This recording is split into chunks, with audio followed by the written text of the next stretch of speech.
and welcome to this Rupy Tuesday. So I'm self-employed, and being self-employed means that I have to manage my own time, I have to manage my own deadlines, and in order to do that I have to meet certain targets.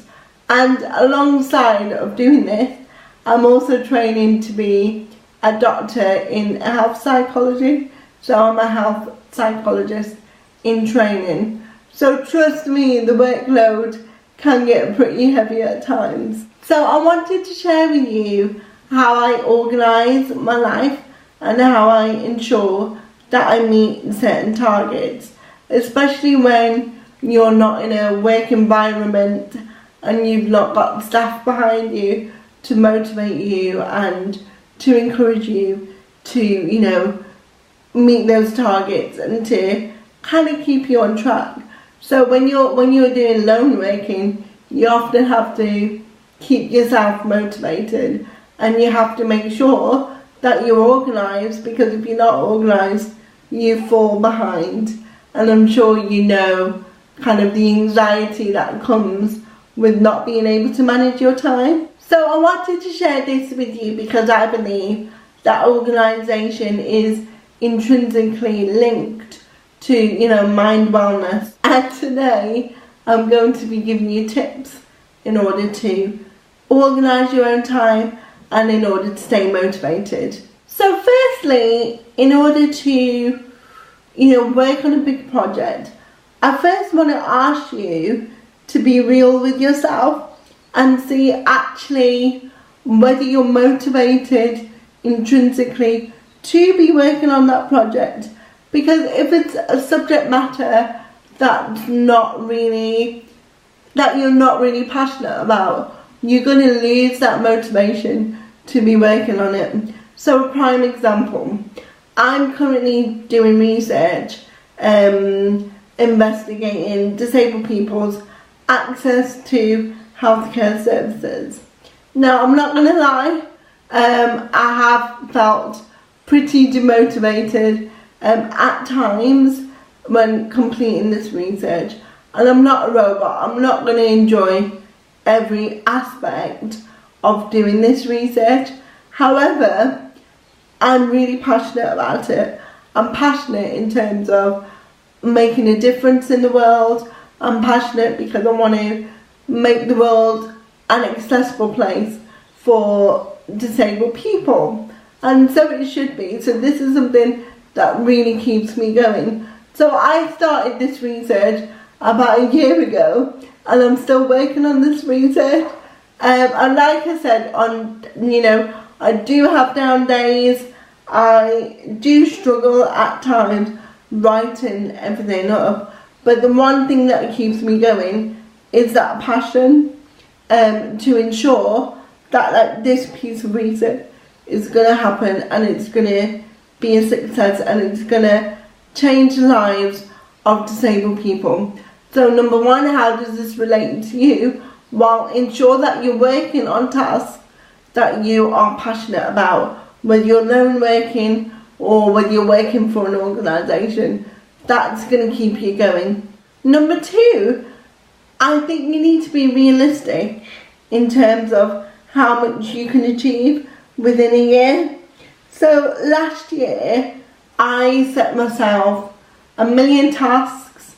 So I was due to do a TED talk, I was going to write a book whilst completing my doctorate, and I was going to do 1 million things. So I wrote my to-do list, and I looked at that to-do list and I freaked out, if I'm honest with you. I looked at it, I felt overwhelmed, and I'd rather watch, Netflix instead. I'd rather binge complete series than getting on with my own work. So are you one of these people? Are you kind of an all or nothing person? Because I know I have been in the past, and that's not always served me well. So it's great to have ambition, it's great to have goals, but I think you also need to be realistic in what you can achieve, whether it's within a year or whether it's within a week. You need to be realistic within your goals. And it doesn't mean that you can't achieve all those other amazing things. However, what it does mean is that you can really work solidly on certain goals, get them ticked off, rather than getting nothing done at all. And once they're ticked off, you'll be able to choose, the next goal and the bigger goals. So yeah, be realistic in terms of setting your goals. Number 3. So when I set my goals, so for instance this year, something that really worked well for me was at New Year's, I decided that 2019 was going to be my year. So what I did was I was really strict in what I wanted to achieve. So I wrote a list of many things that I wanted to achieve, whether that was within my career or my personal life. And what I had to do was I had to decide on 10 big goals for the year. And nothing less, nothing more, just 10 big goals. And in doing that, I was forced to prioritise what my goals were. And you can start this at any time of the year. You don't have to do this in New Year's. You can start it, in April, May, June, July, whatever. So set your 10 goals for the next year. After you set your goals, I want you to break them up into quarterly goals. So what are you going to achieve in each quarter of the year? And set yourself a deadline in order to achieve these goals. Once you've done your quarterly goals, I want you to look at your quarterly goals every single week. And I want you to sit down on a Sunday night and I want you to write your 7 steps to success. So what are the 7 steps to success? Well, they're your to-do list for the week. So you're going to write a list of 7 things that are related to your quarterly goals, and you're going to get them on your list, on your priority list.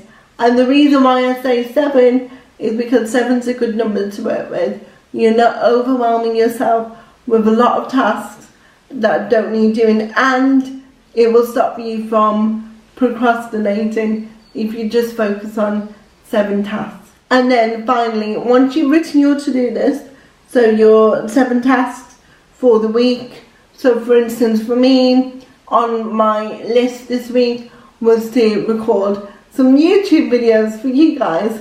So once you've written your list for that week, I want you to transfer that list into your calendar or your diary, and I want you to put a time on the activities.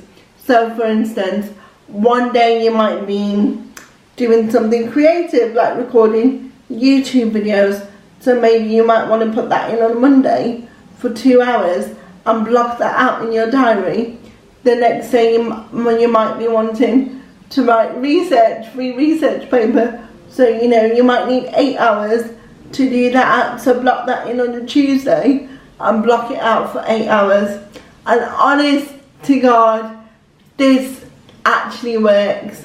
So if you're a lone worker, if you're self-employed, if you've got a million projects going on, this strategy will work. And when you actually begin ticking things off, your 7 steps from your quarterly goals, from your big goals for the year, you'll definitely feel motivated and you'll definitely feel like you've achieved something that's worthwhile. So I really hope that you've enjoyed today's video. If you have, then please like, share and subscribe, and I look forward to seeing you next week.